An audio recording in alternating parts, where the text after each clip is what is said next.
Welcome back. All right, so here we go with the review. We got 3 games tonight. I've got a board made up that I'll be doing the video on tomorrow morning. For the preview, there's 13 games tomorrow. There's going to be like 10 games on at the same time, and then there's one on Friday. And then Saturday's wall-to-wall hockey. And wait till next week when it's crazy busy and there's a Thursday with no games because American Thanksgiving. So, and I call it American Thanksgiving because we already had Thanksgiving here in Canada, so give us the day off for that. Anyways, all right, so starting things off, we're going to start with Buffalo and the Ottawa Senators. It was Comrie versus Forsberg in this one. Crossbar for Skinner on a rush. The Sabres get a power play. It was a 4-minute call. A lot of high sticks in this game, giving the Sabres a lot of power plays. A shorthanded rush by Joseph makes it a 4-on-4. Hamonic has a shot deflect wide. Everything's killed off. Joseph then had a rush where he was denied. The Sens then get a power play, but the Sabres don't let them set up. There's a shorthanded rush by Cousins on a 2-on-1. He fires high there. That's killed off. And then Ottawa would open the scoring. It's Watson from Sanderson and Kelly at 9:45, and it was on a turnover. It was a screen shot. Not much chance for Comrie there. Then there's a near miss for Hinostroza as the Sabres press. The press draws a power play for the Sabres as well. So good pressure draws a power play, usually a high stick. Good kill by the Sens. Thompson's then denied as it ends. With 1:50 left, Sabres go back to the power play. Another strong penalty kill, but then there's an offensive zone penalty for the Ottawa Senators, so it's a 5-on-3 for 32 seconds as the period's coming to an end. So we have 10 seconds left in the 5-on-3 to start the second period. Dahlin has a shot that's held. The Ottawa Senators did kill that off. Peterka then had a rush chance that was held. Sabres get a power play and they score on it. It's Thompson from Dahlin and Tuck at 6:41. So it was a cycle on a turnover by Ottawa when they were trying to get it out, and it's posting in. So nice goal there. Stützle can't bury one on a rush. Sabres go back to the power play. There's so many high sticks. So many high sticks. And it's ridiculous at this point.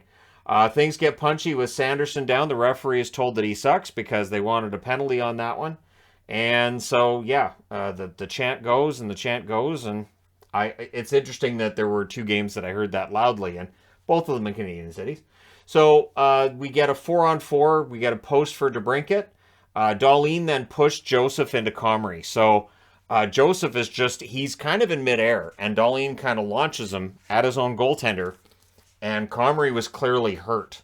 So we get a power play, and Mott's just leaving the box, so it would have been 4-on-4. It's technically a power play goal, but Mott had just got on the ice. He was skating to go off to get somebody else on for the power play. So Tkachuk gets it again. Technically, it's a power play goal from Sanderson and Stützle at 9:57. So again, that's just as Mott's leaving the box. The Sabres press with 7.5 minutes left. With 6:52 left, when they come back from a commercial, Craig Anderson's in. Comrie realized his leg wasn't up to par. He was not going to be able to make the saves needed to keep this game close, and so Craig Anderson's in. So Sens fans were nice about Anderson being back in the building for the first time in a few years, and so now they got to see him play. There was some disappointment they weren't going to get to see him play. Now the disappointment would be that Comrie got hurt and Anderson had to go in. Sens get a power play. Brassard couldn't bury one as it ends. They did test Anderson right away. Skinner has a rush chance. That deflects wide. With 1:13 left, the Sens get a power play. So we're going to the third period. Sabres finish the kill. Then there's a press by Buffalo at 1.5 minutes. There's a post for Peterka on a rush. Pinto fires one wide. The Sens go to the power play. Brassard does a denied in close. Hinostroza fires one high on a turnover. DeBrincat fires one high on a rush, but then they set it up, and DeBrincat, he wires it the next time around. He scores from Joseph and Hamonic at 14:21. With 3:30 left, the Sabres get a power play. It becomes a 6-on-4. That is killed off. And then at 19:20, an empty net goal by Stützle. Holden with the assist nails this one down.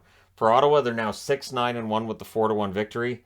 That's 7 losses in a row for Buffalo. They're now 7-10. So this just keeps rolling in the wrong direction for Buffalo. The shots in this one favor Ottawa every period. 14-11 in the first, 14-10 in the second, 12-9 in the third. Final shots are 40-30 for Ottawa. Power plays, Buffalo 1 for 8. That's what cost them the game. Ottawa 1 for 5. The hits 27-10 for Ottawa. Comrie saves 22 out of 24. Anderson saves 14 out of 15. And Forsberg saved 29 out of 30. Had a very good game. So we'll see how long Comrie's going to be out. But it did not look good. His leg was definitely not optimal, so we'll see how long he's out for. Next up, St. Louis in against the Chicago Blackhawks. So this is an old rivalry.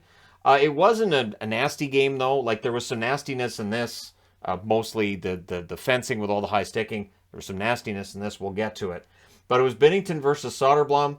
Early press by the Hawks. The Blues get a power play. The Hawks don't let them set up. They kill that off. Domi fires one wide on a rush. Radish is then denied on a 2-on-1.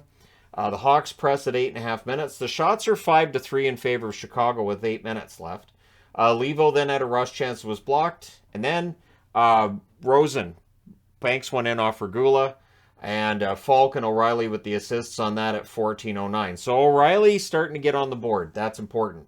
Buchnevich is then denied. The Hawks cleared out. Things get pushy after a hold by Binnington. With 7.5 seconds left, the Hawks get a power play. So that rolls over into the second period. Athanasiou couldn't bury one. That's killed off. And then all the goals happened. This is a ridiculous game. First, it's Kyrou from Leddy at 5 minutes and 12 seconds. He buries it with Soderblom down. Kyrou nearly adds another. The Hawks press at 6.5 minutes. Eventually, they get the goal. It's Athanasiou from Domi and Kane at 7:19, and it was actually a break. He was in on his own, and a nice deke, and in the net. Made it look easy. The Hawks get a power play. That led to a shorthanded goal. It was an end-to-end rush. And on his own rebound, O'Reilly puts it in at 8 minutes and 8 seconds. And then, on that same power play, Chicago scores at 9:35. It's Athanasiou from Khrushchev and Kara. So it's just all back and forth. Then there's a post for Entwistle on a 2-on-1. So it's still crazy. And then at 11:37 is Pitlick, whose mother went crazy in the crowd. The mothers are traveling with the St. Louis Blues, and based on how they've played these games, bring them for every game. Pitlick scores from Alexandrov and Achari, and that's at 11:37. The Hawks would press to answer. Athanasiou has a net drive that's broken up. The Blues get a power play. That's killed off. There was a post for Levo in the final minute. So if not for posts, this would have been even crazier. So we go to the third period. Early press for the Blues. Jack Johnson with a near miss on a turnover. Taves can't bury one in close. It was a nice poke check on that one by the goaltender. And then Barbashev gets the insurance goal from Kyrou at 6:55. He buried it on a 2-on-1 rush. Radish then had a fast break. That was defended. Shen nearly adds one for the St. Louis Blues. With 3:20 left, the Hawks get a power play. That's killed off. That's 2 minutes off the clock. Your final score is 5-2 for St. Louis. So, win 3, lose 8. Now they've won 4 in a row. Yeah, the Blues. And tomorrow night, they're at home against Washington, and they can get back to 500 with a win over the Caps. Chicago 6-7-3 with the loss. Your shots in this one, 9-7 St. Louis in the first, 18-10 St. Louis in the second. Both teams had 8 shots in the third. Final shots, 35-25 St. Louis. Power plays, St. Louis 0 for 2, Chicago 1 for 3. Although technically St. Louis with the shorthanded goal evens up the special teams numbers. Hits were 10-9 Chicago. Binnington saves 23 out of 25. Soderblom saves 30 out of 35. And yeah, the Blues right now look good. They look fine. And that's just how that works. And Binnington playing some of his best hockey. And it's such an ebb and flow with St. Louis. I have no idea what they're going to do from one week to the next. No idea. All right, next up. LA in against the Oilers. This was the final game. This was the only game that was on as well, so it had my undivided attention. It's Peterson versus Skinner, and it was a late start, so I don't have to be told this was on TNT because it started really late. And keep in mind, if you're in Edmonton, and this is starting at 7 o'clock my time, that's 8 o'clock in Edmonton. So the fact this was around 20 after 7 when it finally got started, that's 20 after 8 in Edmonton. That's a late start. So I feel bad for anybody who took little kids to this because they were probably tired, cranky, and were passed out by the end of the game. So Kopitar nearly scores on the first shift, so that might wake some people up. Kulak has a shot blocked as the Oilers press, but then a one-timer on a really brief press, kind of out of nowhere. It's Moore from Dano and Arvidsson at 4:23. That line's heating up again. Kopitar then has a rush chance that's held. The Kings are really in control the first half. They had so many shots. The shots were like 12-2 at one point in the first period. McDavid nearly scores on a net drive. Arvidsson ended up saving that one. That was going in. Arvidsson bats it out. Lizotte has a rush chance that's saved. The Oilers press with 5.5 minutes left, and Arvidsson had a net feed that's held. After the first period is 1-0 LA. The ugliness hasn't shown up yet, but it's gonna. Second period. Hyman with a net feed, that was cleared out. And then Edler drilled McDavid. Now, the debate was, and I listened to the pundits in between the second and third period about how, Edler does this all the time. He doesn't. One thing with Edler I noticed his last couple seasons in Vancouver was he might stick his knee out, but it always felt like it was because he didn't have the speed, and it was just kind of a last-ditch effort to stop the guy who's going past him. In this case, it was McDavid. So I get the upset. I totally get it. I don't blame any of the players on Edmonton for being upset with it, because if you knee McDavid and you take him out of the game, right, you can't have that. So what ends up happening is that draws a crowd. We end up with a 4-on-4 as a result. Edler gets 4 minutes. The Oiler that was involved as well got 4 minutes. Hyman loses the handle on a breakaway. The Kings get a power play. This is where the referee is told in this game that he sucks. So, gotta let him know. Otherwise, how's he going to find out? That was killed off. No shots. So no damage done on that. Shore has a rush chance that's held. Then there's a Peterson hold and things get punchy after that. Yeah, these teams were really unimpressed with each other at this stage of the game. You have Doughty chirping on one side. You have Hyman kind of ticked off on the other. Hyman even talked about how he knew about Edler and what Edler could do. And yeah, no, he would know from his time in Toronto. That was years ago, but not that long ago for Hyman. So Oilers get a power play. There's an aggressive penalty kill. We end up with 54 seconds of 4-on-4 because of that aggressive penalty kill. Kempe has a shot that's saved as all of that is all killed off. McDavid has a rush that's defended. And then Hyman ties the game. He scores from Murray at 12:47. So that ties it up. And then Kulak falls over. I don't know what it is, but I will say this. Kulak fell over, but he wasn't the only one. Kopitar would fall down shortly thereafter. I think there was a rut in the ice in that corner. The announcer said that, and yeah, it makes a lot of sense. But yeah, Grundstrom was denied after Kulak falls over, so Skinner bailed him out. Kopitar's denied on a break. The Kings, they press. They draw themselves a power play. Velarde's denied. The Oilers clear it out. There's a near miss for Arvidsson, and then right after the power play ends, Moore gets the second goal of the game from Arvidsson and Durzi at 17-12. Kostin then nearly ties it, and the Oilers get some pressure. So I think Kostin's done a good job in his games with the Oilers. Not much on the score sheet yet, but he's getting to the net. He's been good. Not fantastic, but he's been good. Third period, the Oilers press at 2 minutes. Kostin has a shot that's held.